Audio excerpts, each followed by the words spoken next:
बिस्मिल्लाहिर्रहमानिर्रहीम। आज का हमारा टॉपिक है रिलेटिव एटॉमिक मास और दूसरा है atomic mass unit. Atomic mass unit को मैं AMU इस तरह भी लिख सकता हूँ। रिलेटिव एटॉमिक मास क्या है? तो अगर आप देखें, हम मास मालूम करते हैं तो मास तो आप जानते हैं ना।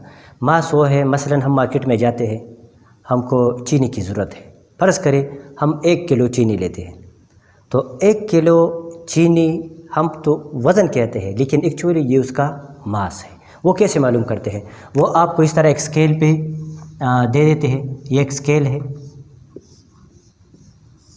यहाँ पे एक साइड पे 1 किलो का वो वज़न रख लेते हैं, 1 किलोग्राम का, और दूसरे साइड पे वो चीज़ देते हैं जो आपको, वो ऑब्जेक्ट हम यहाँ पे रख लेते हैं, जो चीज़ जिसका आपने वज़न मालूम करना है।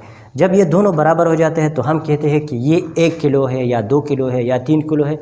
उसका अंदाज़ा हमें कहाँ से पता चलता है? उसका अंदाज़ा इधर से लगाया जाता है कि यहाँ पे कौन सा, अगर 1 किलो चीज़ इधर रखा है तो ये 1 किलो है, अगर 2 किलो रखा है तो 2 किलो है, 3 किलो है तो इधर 3 किलो होगा। तो हम किसी चीज़ के मास को देख के नहीं कह सकते कि ये 1 किलो है, बल्कि हम उस दूसरी चीज़ के साथ उसको कंपेयर करने के बाद कहेंगे कि ये 1 किलो है। इसी तरह अगर हम देखें उसको एटम को, तो एटम का मास तो उससे भी बहुत कम है। एटम का मास बहुत ज़्यादा कम है। तो इस बहुत ज़्यादा कम मास मालूम करने के लिए हम यहाँ पे एक स्टैंडर्ड इस्तेमाल करते हैं। वह स्टैंडर्ड है कार्बन 12। वो क्या है? कार्बन 12। 12 इसका मास नंबर है। वह कार्बन जिसका मास नंबर 12 हो, इसको हम बतौर स्टैंडर्ड इधर रखेंगे, और जिस एटम का हम एटॉमिक मास मालूम करते हैं वो हम यहाँ पे रख लेते हैं। तो इसको इस वजह से रिलेटिव एटॉमिक मास कहते हैं। फर्ज़ करिए इधर मैं रख लेता हूँ हाइड्रोजन। क्या चीज़ रखा है मैंने? हाइड्रोजन। एक साइड पे कार्बन 12 है, दूसरे साइड पे हाइड्रोजन है। अब एक कार्बन के लिए यहाँ पे कितने हाइड्रोजन चाहिए? 12 हाइड्रोजन चाहिए। ये एक्सपेरिमेंटली इस तरह मालूम किया गया है ना, कि अगर आपके पास यहाँ पे एक कार्बन हो, 1 कार्बन 12 हो, तो इसके लिए यहाँ पे 12 हाइड्रोजन की ज़रूरत होगी ताकि ये बैलेंस हो जाए। तो एक कार्बन को बैलेंस करने के लिए 12 हाइड्रोजन की ज़रूरत है। तो एक हाइड्रोजन का मास किसके बराबर हुआ? कार्बन के 12वें हिस्से के बराबर हुआ। 1/12 ऑफ कार्बन के बराबर हुआ।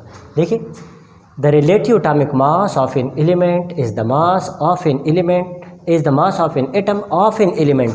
ये एलिमेंट है, इसके एक एटम का mass relative to the 1/12 of the mass of carbon 12। Carbon 12 के 1/12 के साथ आप इसको कंपेयर करें, तो 1/12 ऑफ कार्बन 12 ये किसके बराबर हुआ? ये 1 हाइड्रोजन का मास आया।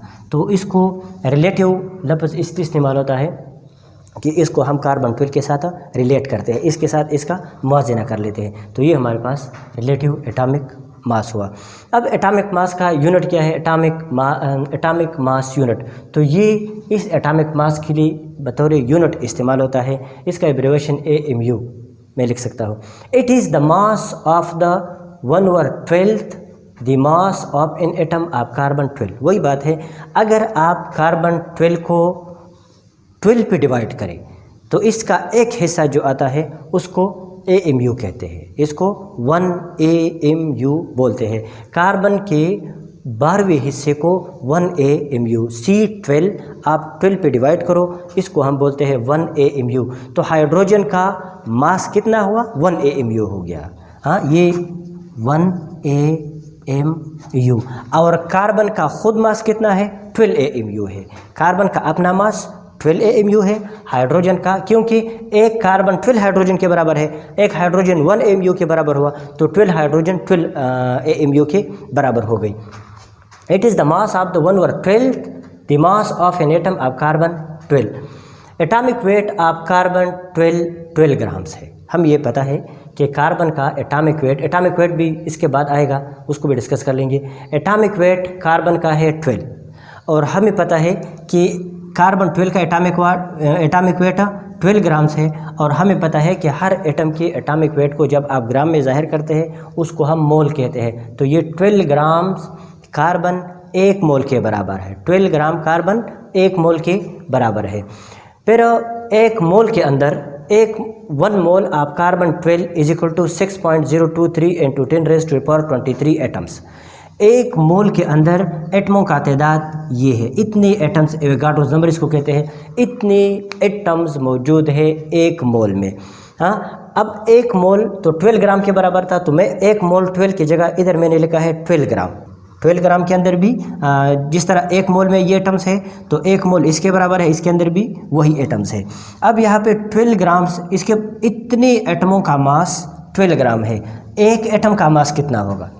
अगर हमारे पास इतने एटमों का मास 12 ग्राम है तो एक एटम का मास कितना होगा? एक एटम का मास तो क्रॉस मल्टीप्लिकेशन से पता चलेगा कि ये नीचे आएगा और ये इसके ऊपर आएगा।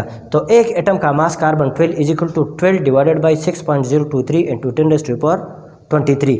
अब इसको कैलकुलेट करें, इससे 1.993 इंटू 10⁻23 ये चीज़ आएगा। ये हमारे पास इससे आया। अब 1 atom of carbon 12, 1 atom of carbon 12 किसके बराबर है? 12 AMU के बराबर है। एक एटम का, मैंने आपको पहले भी बता दिया, एक एटम का कार्बन 12 का मास कितना है? 12 AMU है। तो ये 1 एटम ऑफ कार्बन 12 AMU के बराबर हुआ। तो 12 AMU और 1 एटम ऑफ कार्बन का मास इतना है, तो 12 AMU का मास कितना हुआ? 1.993 इंटू 10⁻23 ग्राम इसके साथ लिखा है ना, तो ये मास का यूनिट है। अब 1 AMU किसके बराबर हुआ? तो इसको हम डिवाइड करेंगे 12 पे, इसको डिवाइड करेंगे क्योंकि 12 का मास इतना है, एक एटम का मास कितना होगा? तो इधर भी क्रॉस मल्टीप्लिकेशन होता है, 12 नीचे आएगा। इसको फिर आप सॉल्व करें, इससे आएगा -24 ग्राम। फिर ग्राम को आप किलोग्राम में तब्दील करें तो ये 27 में -27 में तब्दील हो जाएगा। तो एक AMU का 1 AMU का मास कितना आया? 1.67 इंटू 10⁻27 kg। इंतहाई कम मास है। AMU स्मॉल यूनिट है और अगर आप इसको ग्राम में तब्दील करें तो ये बहुत ज़्यादा कम मास है। आपने इसको लिखना भी है, याद भी करना है और स्कूल के व्हाट्सएप नंबर पे भेजना है। Thank you very much.